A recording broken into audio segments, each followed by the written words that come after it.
Mesdames et messieurs, une fois encore, bonjour et soyez les bienvenus quand même dans cette émission que nous avions dédiée exclusivement quand même aux écoles privées et publiques. Nous sommes présentement ici au complexe scolaire Les Merveilles Plus. Merveilles Plus est installé à Djagbo. Djagbo quand même fait partie quand même des quartiers quand même de l'arrondissement d'Akasato. Akasato, vous savez, c'est l'un quand même des arrondissements de la commune d'Abomey-Calavi. Mesdames et messieurs, nous sommes là véritablement pour savoir un peu ce que nous attendons quand même par village et une ville. Qu'est-ce que ça veut dire concrètement? Je suis avec un apprenant talentueux qui a été identifié ici, en classe de 3e quand même, qui va nous retracer un tant soit peu la définition, l'importance quand même d'une ville et puis d'un village. Vous verrez comment il va s'exprimer, comment il va expliquer ça. Merci beaucoup. Bonjour à toi. Bonjour monsieur. Comment tu t'appelles toi? Je m'appelle Tonho Chrisson Eustaz.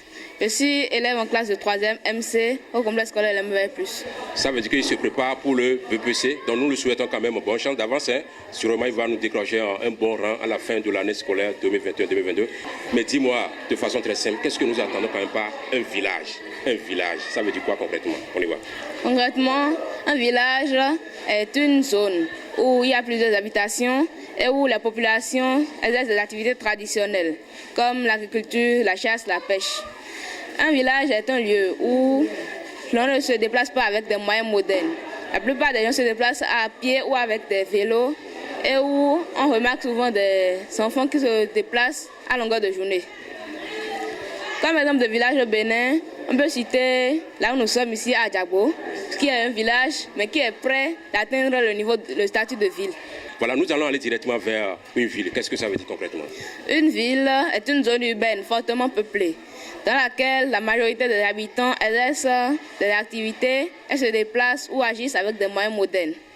Comme ville au Bénin, on peut citer Cotonou, bien Parakou, qui sont des villes fortement peuplées, comme je l'ai dit auparavant, et où la majorité des habitants travaillent. Merci beaucoup, merci beaucoup mon cher ami. Vous voyez ici c'est un relais du savoir qui a été quand même mis en place quand même pour former les futurs cadres de ce beau pays. Vous voyez un Français très cohérent, sans faute, sans trop de bavardage. Il a été explicite quand même dans son éclaircissement, dans ces différentes définitions en ce qui concerne la ville et puis le village. Voilà, merci beaucoup mesdames et messieurs.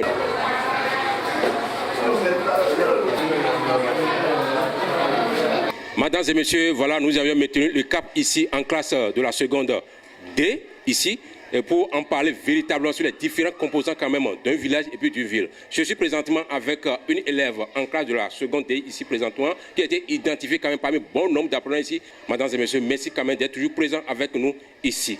Elle va se présenter et puis on ira pouvoir véritablement, si elle pourra quand même développer ou bien identifier quand même ces liens, ces traits caractéristiques quand même d'un village et puis d'une ville. Merci beaucoup. Voilà, bonjour. Bonjour monsieur. Oui, présente-toi. Je m'appelle Adoromo Mounirat, je suis en classe de seconde D. Voilà, merci beaucoup. Comme je viens de le dire, elle est en classe de seconde D. Ici, dans ce rôle du savoir, Les Merveilles Plus, installé à Djagbo, ici. Merci beaucoup. Mais dis-nous déjà, est-ce que tu peux nous développer ce que nous attendons par les composants quand même d'un village? Commençons par le village d'abord. Le village, parce que j'aime trop ça, parce que le village vraiment... Oui, on y va. Dans un village, nous avons le chef de village qui est le représentant étatique élu par ses pairs conseillers, mais lui-même avant tout un conseiller. Un conseiller, voilà. Merci beaucoup. Un exemple d'un village, on peut y aller. Un exemple d'un village. Un exemple. Nous sommes dans quelle commune ici Nous sommes dans la commune d'Abomey-Calavi. Un village. Gouhoué. Gouhoué. Oui. C'est dans quel arrondissement? Akasato. Akasato ici. Oui. Okay. Merci beaucoup. Voilà. Maintenant, ville. Dans la ville, nous avons le maire, qui est aussi le représentant étatique, élu par ses pairs conseillers, mais lui-même avant tout un conseiller. Un conseiller aussi.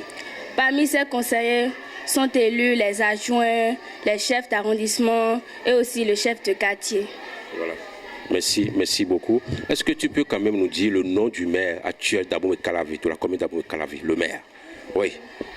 Il s'appelle Évariste Armangino. Armangino. Oui. Tu le connais? Pas trop.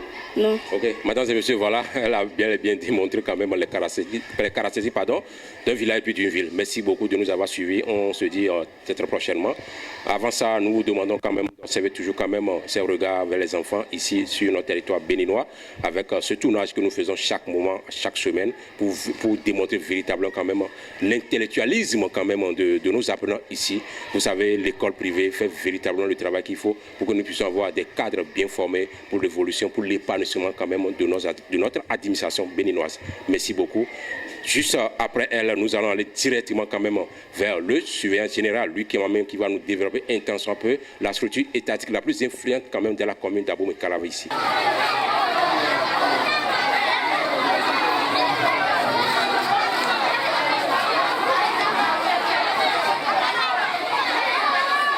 Mesdames et messieurs, voilà, je suis avec le surveillant général quand même de ce rôle de savoir. C'est avec lui que nous allons savoir véritablement quelle est la structure étatique la plus influente quand même de la commune d'Abomey-Calavi. Vous verrez un peu sa réaction. Merci. Monsieur le surveillant, bonjour. Oui, bonjour monsieur le journaliste. Moi c'est monsieur Zonon Johan Hébert. Je suis le surveillant général du complexe scolaire LMV+. Voilà. Merci beaucoup de nous avoir quand même reçus chez vous ici. Merci beaucoup quand même pour l'accueil chaleureux que vous avez quand même accordé à tout un chacun de nous ici, le journaliste, le cadre, tout ça. Mais dites-nous, dans la commune d'Abomey-Calavi, la structure la plus influente, la structure étatique. Voilà. Merci monsieur le journaliste. Dans la commune d'Abomey-Calavi, la structure étatique la plus influente est la mairie, dirigée par monsieur le maire et monsieur Évariste Angelo Ahwandino. Et lui, il s'occupe principalement de ses administrés et l'ensemble de ses administrés est constitué des arrondissements, des quartiers, de villages. Il est la personnalité qui répond véritablement du fonctionnement, de mode de fonctionnement et le développement surtout de la commune. Et à travers ses conseillers, il s'efforce au quotidien de veiller au grain du bien-être de la population de la commune d'Abomey-Calavi. En dehors de tout cela, la politique de gestion, on peut parler aussi autour de l'urbanisation de la ville d'Abomey-Calavi. Il est la personnalité qui incarne ce rôle-là dans la commune. De ce fait, on peut dire que c'est la décentralisation à la base qui lui donne ce plein pouvoir d'agir dans l'intérêt de ses administrés. Donc, de ce fait, je crois qu'il est, en d'autres termes, la personnalité qui est plus influent dans la commune d'Abomey-Calavi. Donc c'est ce que je peux dire dans ce sens-là. Merci beaucoup. Bye. On se donne rendez-vous très prochainement. Merci. Et bon pour elle.